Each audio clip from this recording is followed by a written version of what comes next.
Welcome to Luca is a Billionaire, where the only thing I invest in is your answers. Hello there. Today, we're going to walk through the essential steps for safely jacking up your Ford F-150. Safety is paramount, so always begin by parking on a flat, stable surface and engaging your parking brake. Don't forget to place wheel chocks behind the tires that aren't being lifted. Your owner's manual is your best friend for finding exact jack points, and ensure your hydraulic jack has a sufficient weight capacity, ideally at least 3 tons. For your truck, knowing where to place your jack is crucial for a safe lift. For the front of your F-150, you'll generally find the correct jack points on the sturdy frame rails, just behind the front wheels. When lifting the rear, look for the axle housing or the frame rails near the rear wheels.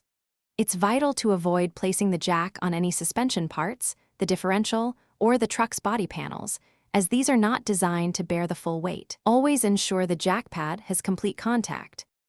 Beyond simultaneous streams, Netflix accounts allow for up to 5 individual profiles. These profiles are incredibly useful for a shared account.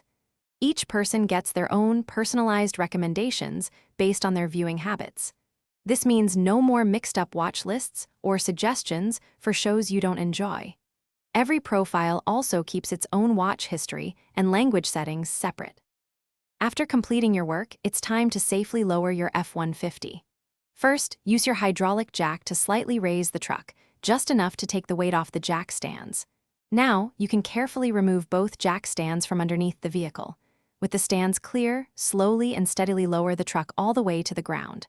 Once your F-150 is fully stable on all 4 wheels, remove the hydraulic jack and finally the wheel chocks. Great job!